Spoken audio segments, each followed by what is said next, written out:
This video sponsored by SBO Digital Marketing. Join SBO Digital Marketing. Work from home opportunity. Mobile based part time job. Perfect for students, homemakers, and job seekers. Use your free time to earn. No fixed hours. Work at your convenience.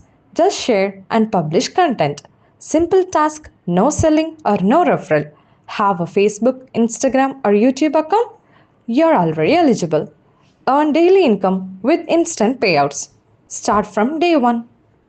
Skip பண்ணாதீங்க, பெரிய தப்பு. தினம் 300 ரூபாய் சம்பாதிக்க அரிய வாய்ப்பு. Instagram, Facebook பயன்படுத்த தெரிந்தால் போதும் content post and content publishing மூலமா தினம் 300 ரூபாய் சம்பாதிக்கலாம். இந்த வேலை செய்ய 5 நிமிடம் போதும். Work training support, group communication support, all language customer live chat support, முக்கியமா சொந்தமா ஒரு பிசினஸ் ஸ்டார்ட் பண்ற அளவுக்கு உங்களால கற்றுக்கொள்ளவும் முடியும், சம்பாதிக்கவும் முடியும். இந்த வேலை வாய்ப்பு வழங்குவது 5 வருடத்திற்கு மேல ரன் ஆகிட்டு இருக்க நம்ம தமிழ்நாட்டு company school of business organisation private limited. மேலும் விவரங்களுக்கு டிஸ்கிரிப்ஷன்ல கொடுத்திருக்க நம்பருக்கு வாட்ஸ்அப் பண்ணுங்க. நம் வீட்டில் ஒருவரை ஏசும் போது ஒவ்வொரு முறையும் மிருகத்துடன் ஒப்பிட்டு ஏசி விடுகிறோம். எந்த மிருகத்துடன் ஒப்பிட்டு ஏசுகிறோமோ அந்த மிருகமே பக்கத்தில் இருந்தாலும் அதற்கு தெரிய போவதில்லை. ஏனென்றால் அதற்கு 5 அறிவு மட்டுமே உண்டு. விலங்குகளுக்கு 6 அறிவு இல்லை என்பதால் அதற்கு நடிக்க தெரியாது என்பதே முற்றிலும் உண்மை. நாம் அன்பை ஊட்டி வளர்த்தோமே ஆனால் நமக்கு விசுவாசமாக என்றைக்கும் இருக்கும். இது நாம் அனைவரும் அறிந்ததுதான்.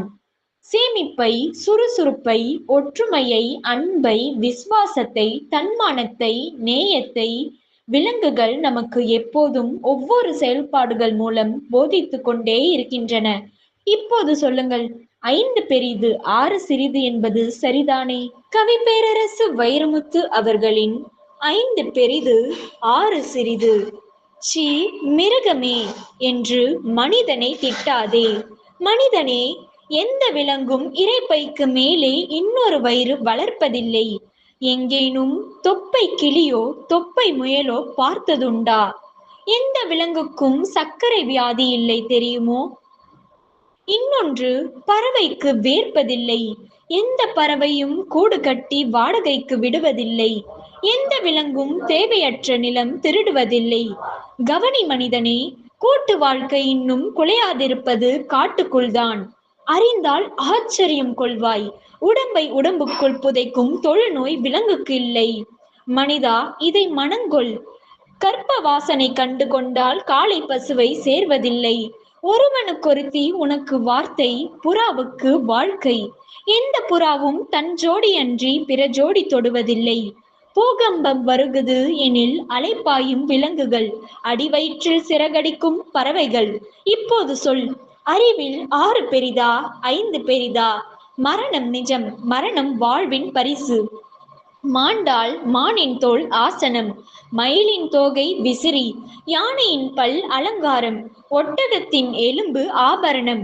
நீ மாண்டால் சிலரை நெருப்பே நிகாகரிக்கும் என்பதால் தானே புதைக்கவே பழகினோம். சி மிருகமே என்று மனிதனை திட்டாதே. மனிதனே, கொஞ்சம் பொறு. காட்டுக்குள் என்ன சத்தம்? ஏதோ ஒரு மிருகம் இன்னொரு மிருகத்தை ஏசுகிறது. சி மனிதனே.